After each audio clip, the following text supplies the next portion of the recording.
warahmatullahi wabarakatuh. Kami dari kelompok 2 akan membahas materi mengenai Nemathelminthes. Nah, terlebih dahulu kita harus mengetahui apa itu Nemathelminthes. Nemathelminthes ini berasal dari bahasa Yunani, yaitu nema yang berarti benang, dan helminthes ini berarti cacing. Nemathelminthes ini merupakan salah satu cacing yang ciri utamanya adalah bertubuh bulat panjang dan juga runcing di kedua ujung tubuhnya. Sebagian besar dari cacing Nemathelminthes ini hidup sebagai parasit pada tubuh makhluk hidup lain. Namun terdapat juga yang hidup bebas. Biasanya ukuran dari cacing betina ini lebih besar dari cacing jantan. Dan banyak juga Nemathelminthes yang ukurannya mikroskopis, namun ada juga yang panjangnya itu mencapai 1 meter.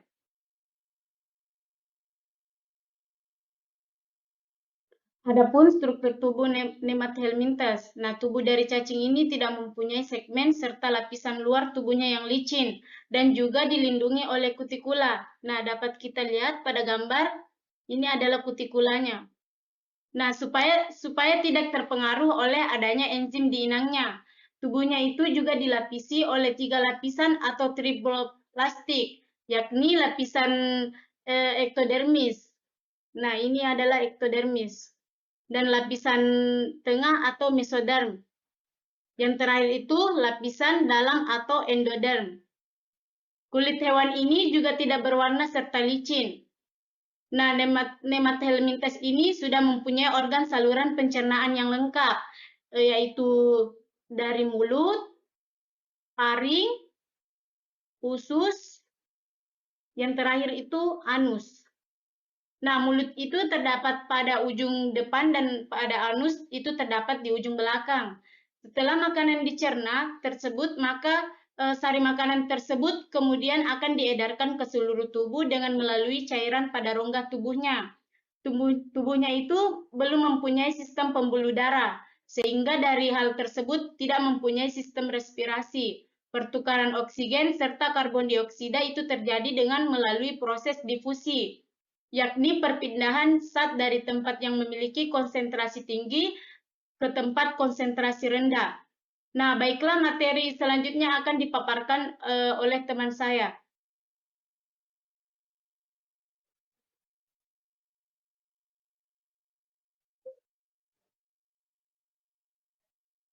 Baiklah, di sini saya akan menjelaskan ciri-ciri dari Nemathelminthes, di mana sebagian dari cacing Nemathelminthes ini dengan badan bulat panjang layaknya sutra dengan kedua pucuk badannya itu berbentuk runcing. Kemudian memiliki 3 struktur tubuh, yaitu struktur tubuh luar, struktur tengah, serta juga struktur tubuh dalam. Kemudian badannya itu memiliki rongga, namun tetapi tidak berbentuk rongga badan otentik, sehingga rongga itu disebut dengan sebutan pseudocelomata. Kemudian kulitnya lembut, licin, tak berwarna, serta distrukturi oleh kutikula, yang dimana memiliki fungsi untuk menjaga dari enzim atau senyawa pencernaan inang. Kemudian sistem pencernaan dari Nemathelminthes itu telah komplit. Nah, tetapi Nemathelminthes itu belum memiliki sistem aliran seperti sistem pernapasan. Kemudian sistem organ Nemathelminthes, di mana yang pertama itu ada sistem pencernaan Nemathelminthes.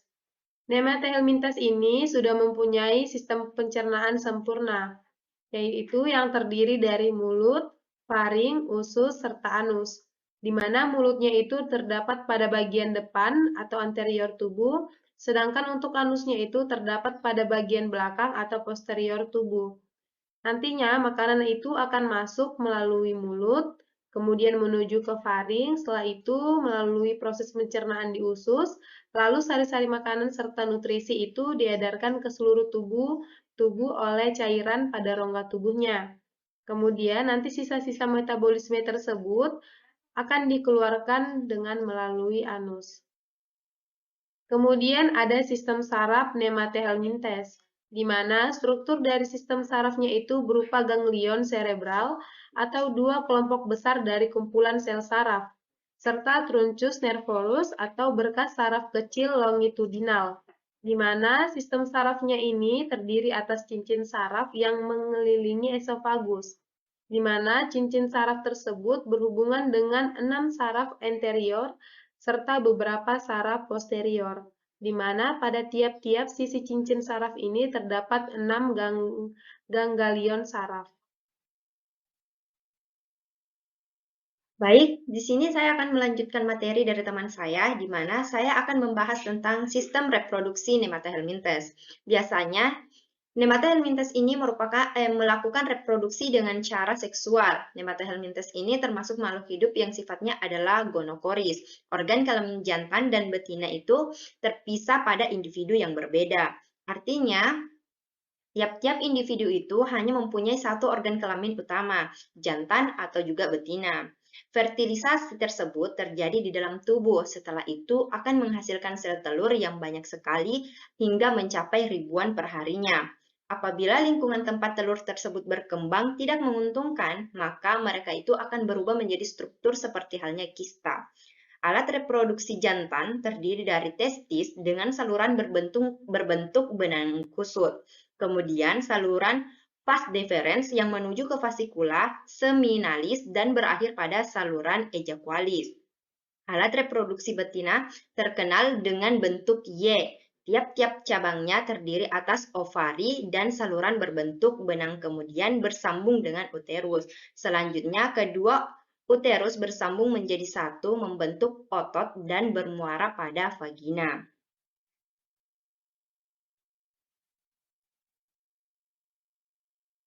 Pembuahan sel telur terjadi di dalam uterus. Di dalam telur dapat mencapai 20 juta dan tiap-tiap hari cacing Ascaris menghasilkan 200.000 telur. Hewan ini melakukan reproduksi secara seksual. Sistem reproduksi bersifat gonokoris, yaitu organ kelamin jantan dan betina terpisah pada individu yang berbeda. Fertilisasi terjadi secara internal. Telur hasil fertilisasi dapat membentuk kista dan dapat bertahan hidup pada lingkungan yang tidak memungkinkan. Terus, saya juga akan membahas tentang sistem ekskresi Nemata helminthes, di mana sistem ekskresi Nemata helminthes ini sangat sederhana, yaitu Nemata helminthes hanya terdiri dari dua saluran tubuh utama yang akan bermuara pada sebuah lubang di bagian vertal tubuhnya. Mungkin hanya itu yang dapat saya jelaskan. Materi selanjutnya akan dijelaskan oleh teman kelompok saya. Baik, selanjutnya kita akan membahas mengenai sistem pernapasan Nemata helminthes dan juga bagaimana sistem sirkulasinya. Nah, jadi pada Nemata helminthes ini tidak ada sistem pernapasan dan juga sistem sirkulasinya, sehingga pertukaran zat antara oksigen dan karbon dioksida itu terjadi secara difusi, yaitu perpindahan zat dari tempat yang berkonsentrasi tinggi ke tempat yang berkonsentrasi rendah. Kemudian sistem sirkulasinya karena tidak memiliki sistem sirkulasi sehingga cairan akan merembes dari bagian tubuh yang satu ke bagian tubuh yang lain.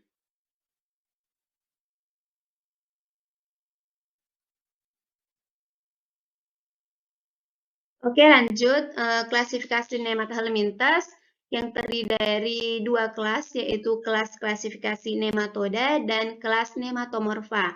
Nah, untuk kelas klasifikasi nematoda, nema artinya benang, toda artinya bentuk. Nah, bisa kita lihat pada gambar, bentuk dari nematoda ini seperti benang, kemudian ia memiliki kutikula atau lapisan kulit yang bening. Kemudian mempunyai mulut serta lubang ekskresi dan juga sudah memiliki alat reproduksi jantan berupa testis dan juga untuk betina yaitu ovarium.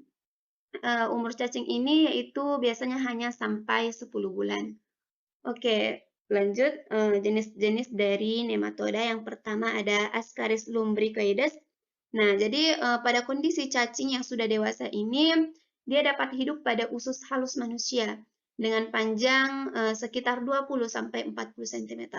Kemudian dengan diameter 0,5 cm. Nah, telur cacing yang dikeluarkan bersama kotoran dari Ascaris lumbricoides ini akan masuk ke kerongkong pencernaan pada manusia, yaitu dengan melewati makanan yang kotor. Oke, selanjutnya materi akan dibahas oleh teman saya. Baik, di sini saya akan melanjutkan materi dari teman saya, di mana yang kedua ini Necator americanus dan Ancylostoma duodenale, di mana cacing tambang benalu di dalam usus manusia ini panjang badannya itu sekitar 1 sampai 1,5 cm. Mulut pada bagian depan itu dengan gigi kait dari kitin. Saat mengerutak pada dinding usus penderita cacing itu akan menghaluskan partikel anti pembekuan darah dan juga darah berkelanjutan disedot sehingga penderita itu dapat mendapat sakit anemia. Yang ketiga ini Anterobius vermicularis, di mana Anterobius vermicularis ini adalah cacing kremi yang ada dan hidup pada manusia. Cacing kremi ini berkembang biak serta hidup di dalam usus besar manusia. Panjang cacing betina itu sekitar 9 sampai pada 12 mm, sedangkan untuk cacing jantan itu sekitar 3 sampai pada 5 mm. Adapun yang keempat ini Filaria bancrofti, di mana cacing Filaria bancrofti ini akan menimbulkan penyakit kaki gajah.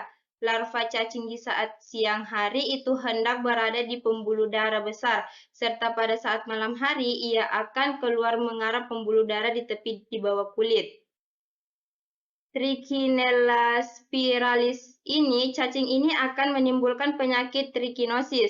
Manusia itu akan dapat terjangkit disebabkan sering makan daging babi yang berisi larva cacing yang ditanak dengan tidak matang.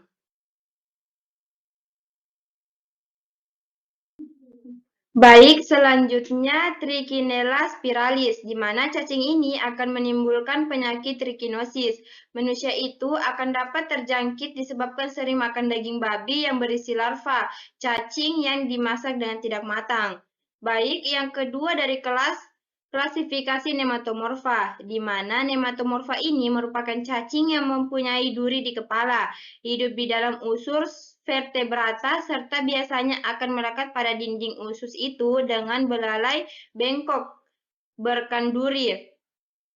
Cacing ini mempunyai alat pencernaan makanan yang sempurna serta mempunyai alat reproduksinya terpisah, di mana nematomorfa ini mempunyai hospes intermedier, yakni bangsa krustasea atau udang serta insekta atau serangga. Misalnya ialah seperti Neoscinorhynchus emidis yang menyerang penyakit kura-kura serta bulus.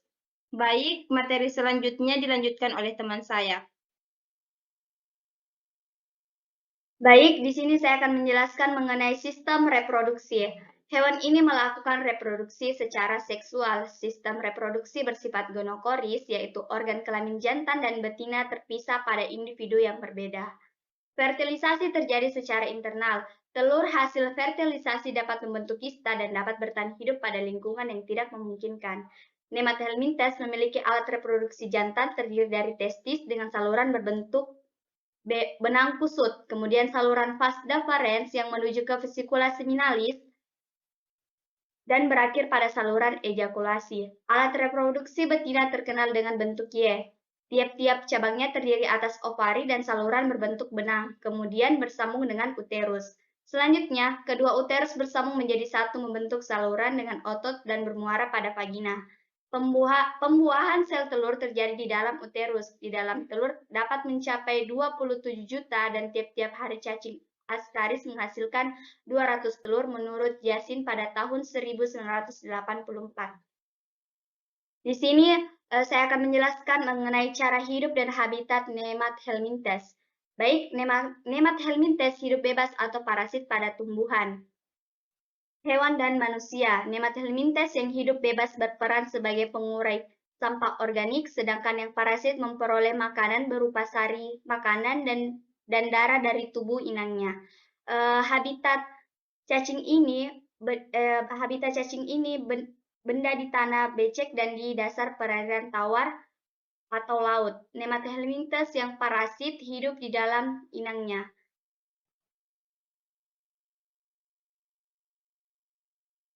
Adapun peranan dari Nemathelminthes, pada umumnya nematoda ini merugikan sebab mereka hidup sebagai parasit dan akan mengakibatkan berbagai penyakit pada manusia dan juga bisa menjadi parasit pada tumbuhan, diantaranya sebagai berikut. Yang pertama, Globodera rostochiensis yang menjadi parasit di tanaman kentang serta tomat dan juga sebagai vektor virus di beberapa tanaman pertanian. Yang kedua, Ascaris lumbricoides atau cacing usus, serta juga Enterobius vermicularis atau cacing kremi. Itu akan menjadi parasit pada manusia dan akan menyebabkan penyakit. Baik, materi selanjutnya akan dibawakan teman saya. Terlihat, Kak. Baiklah, di sini saya akan melanjutkan materi mengenai penyakit yang diakibatkan oleh Nemathelminthes. Ascariasis lumbricoides atau cacing perut, penyebab penyakit Ascariasis ankylostoma duodenale atau cacing tambang. Banyak di daerah pertambangan. Oxyuris vermicularis atau cacing kremi mampu memperagakan autoinfeksi Wuchereria bancrofti atau cacing rambut.